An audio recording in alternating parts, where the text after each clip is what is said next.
Nothing is more binding than to enter into a blood covenant by which two persons enter into the closest, the most enduring, and the most sacred of compacts, as friends and brothers, or as more than brothers, through the intercommingling of their blood.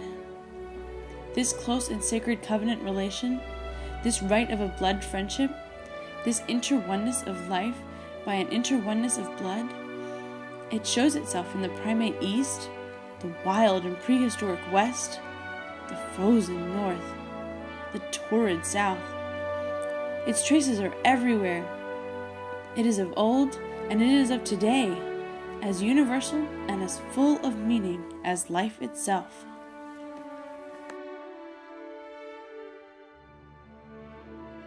The animals had been slain, cut in half down the spine. Blood was everywhere. The ground seemed soaked in it. A covenant was being cut. The two men stood opposite one another. Each removed his robe and handed it to the other, then clothed himself in his covenant brother's garment. I am putting on you, and you me.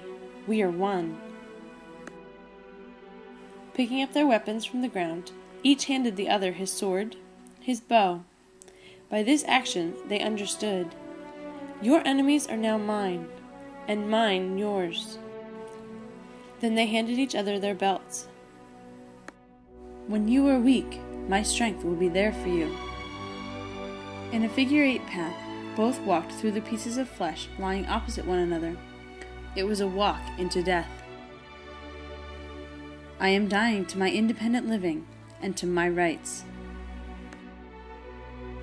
They swore by an oath, as they pointed first to heaven, God, do so to me, and then to the slain animals, if I break this covenant.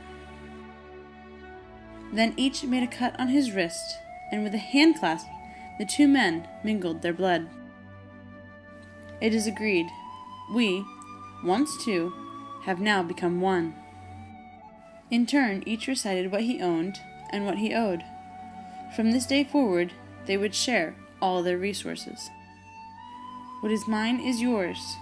What is yours is mine.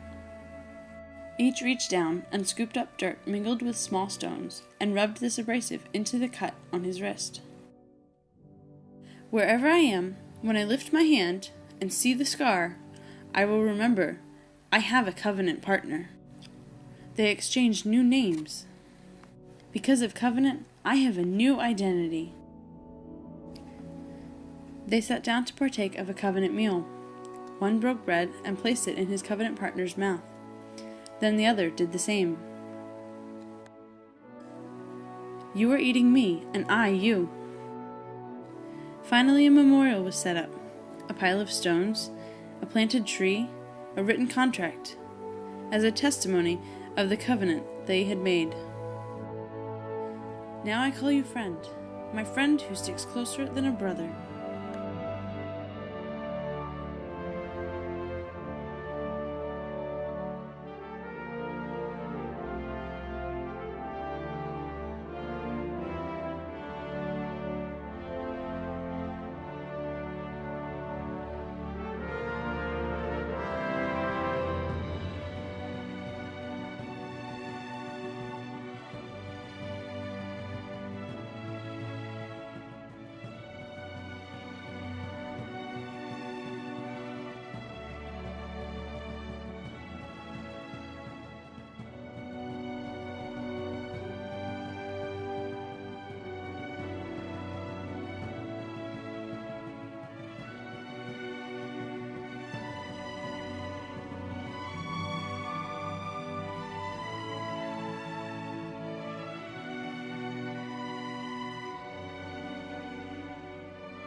The new covenant is so powerful, it can absolutely change a person, set her free from the fear of death, and give her the ability to live as more than a conqueror, seeking always to be more like Christ.